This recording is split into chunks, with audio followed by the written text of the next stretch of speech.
Hi, so here's a few ideas on what to pack for a canoe expedition. Just a few ideas on the food, so you can have a reasonably balanced diet and take some more tasty food with you than you would say on a backpacking trip, because weight's not so much of an issue on a canoe trip. So let's have a look at evening meals. What have we got? We've got a selection of different things really. So one of the nice simple things to take with you is pasta cooking sauces. They take about 10 minutes, and you obviously need some protein, some extra flavour with that, so you can take some canned fish with you.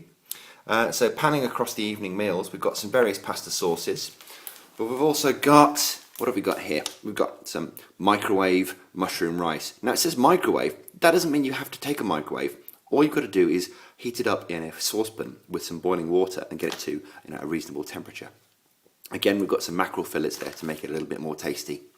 Then of course you can have different types of rices, risotto rices there, and one of my favourite things to chuck into the meals is a nice large chorizo sausage or spiced sausage. Why? Because it's got a lot of fat, a lot of protein in it, and it just spices the meal up, makes you feel like you've had a hearty meal at the end of the day. It fills your tummy up. And we've also got some couscous rices here, which you can get, and they cook in seconds, these things. You just boil in water, and then it's done really, really quickly. So that's your evening meals looked at. And you can obviously supplement the evening meals there with some veg. Now veg is one of those things that bruises easily, and it takes up a lot of room in your kit. So it's entirely up to you how much veg you want to take. But you can also get dehydrators and take dehydrated vegetables with you, and also buy those online. So your evening meals need to be pretty hearty. So there we go, those are your evening meals. So let's have a look at breakfasts. One of the mistakes a lot of people make for breakfast is they buy very, very high fat breakfasts such as sausages and bacon and things like that. If you eat high fat foods in the morning, it's going to make you feel very lethargic, and you're going to struggle to get up and get going. And basically your body needs carbohydrates in the morning. It needs big fat piles of carbohydrate to get that engine running and give you a good long burn of long chain carbohydrates through the day. So a little bowl of sugary cereal is really not going to cut it. So you're looking for things like porridge. Porridge is fantastic. And you can buy little bags of porridge pre-made, so that's pretty instant stuff. Now, they do say 1 serving in 1 bag. You're going to be on expedition, guys, so you're going to be carrying a lot of calories inside your belly, so you probably want to have 2 or 3 of those per person. Now, porridge can be quite boring and quite bland, so you can buy it in different flavours. You can also add your own flavours in there and take little herbs and spices out there with you. So you can take some cinnamon, for instance, or you can take some muscovado sugar, some dried fruits, some dried nuts. You can make the porridge much more interesting. Or if you're really being traditional, chuck in some chocolate. Everybody likes chocolate. Or of course you can take good old muesli. And if it's a cold day, don't forget, guys, you can actually just boil muesli up, and it turns into beautiful, thick, forest-like porridge with wonderful great big nuts and berries and raisins in. So definitely look at your carbohydrates for your breakfast in the morning. And if you're on a canoe expedition, I definitely would recommend a hot breakfast. Okay, so snacks for the day. It's good to have an array of different flavours and tastes and textures during the day. Everything needs to be easily bagged and unbagged, and you don't really want stuff that's going to crumble or break very easily. So let's have a look what we've got. You can take with you these things. Oat cakes, which I'm sure anybody outside of the UK hasn't got a clue. In fact, there are probably a lot of southerners in the UK that have no idea what an oat cake is. But think of it like a very savoury pancake. You can also take potato cakes, or naan breads, or pita breads, or unleavened breads of any kind, because they're quite easy to carry and they're full of carbohydrate and they're really tasty. And you can also heat them up in a frying pan over the fire if you wish to, and just put a bit of warmth into them and a bit of extra flavour.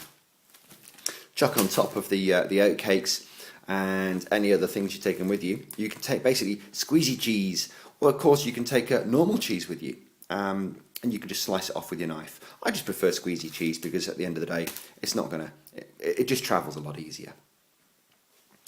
Okay, on top of that, you're going to need to have snacks with you for the day. I would suggest you take about 6 cereal snacky bars.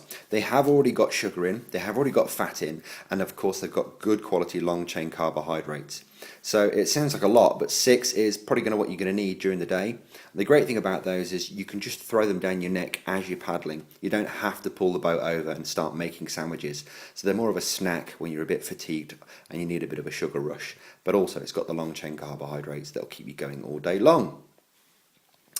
Also what we've got is, I don't know whether you guys have got it, whatever country you're viewing this from, is we've got the world famous saurine loaf, which is a squidgy energy is the best to describe it. It's basically malt loaf, and it's got lots and lots of fruit in. So this is really going to be good for giving you lots of natural fructose and sucrose throughout the day, and it's also going to allow your body to burn the long chain carbohydrates steadily.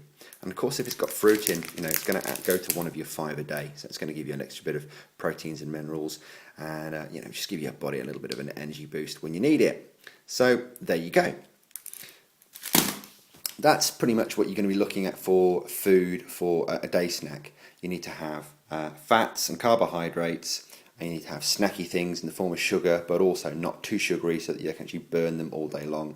And of course, if you can chuck in some fruits as well in the form of the saurine loaf, that's wonderful.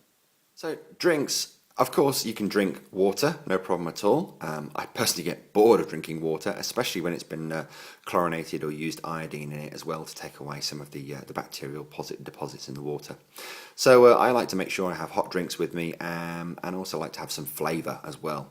So at the night or in the morning, I'll certainly have myself a hot chocolate, something like that, a sachet of Horlicks hot chocolate, something to give me a bit of a sort of a sugary rush to get me going. And then I can quite happily then defer to the wonderful tea bags that you can get available these days that are full of lots of little fruits and herbs and spices, etc. And a nice easy one is lemon and ginger and peppermint tea, which you can pep up with just a tiny little bit of sugar in it as well, which will just bring out the flavour. And of course, if you want to take your fresh coffee and your tea and make yourself traditional brews that way, there's no problem with that. But I just find that those can be a little bit bulky because you're taking milk, sugar, cafetières. I have seen people taking cafetières. So it's entirely up to you what you take, but make sure that you've got enough hot drinks with you so that when you're sitting around the campfire at night, you are generally rehydrating, because people don't tend to drink enough when they're out doing expeditions, and it's nothing better than sitting down, having a chat with a nice hot brew in your hand. One of the things I like to do to make my life easier and more efficient is to actually organise the food into days. So as you can see here, I've laid out the food into the 5 separate days. So I know that every single day I've got the correct amount of food with me. Then what I'm going to do is bag those days up into individual bags so that I can then just reach into my hold-all for the day and pull out all the food I require. That means I don't have to unpack various items of equipment out of my bag to go and find today's snacks or today's drinks. I just pull one 24-hour rationed up bag out and I can work with that, and I don't have to rifle through kit. So there we go. Organisation is key here. Got snacks, hot drinks, breakfasts and evening meals, all bagged up, ready to go. So there we go.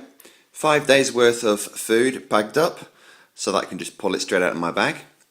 And I wanted to say as well that everything I've chosen is quick to cook. That's the most important thing as well on expeditions. You don't want to have things that take half an hour to simmer or to boil. You want stuff that can be knocked together in 15 minutes flat, including preparation time. You don't have the time, you don't have the fuel, you might be in bad weather, so just get it sorted so that it's nice and quick and easy to cook, and then get it organised. Makes your life so much easier.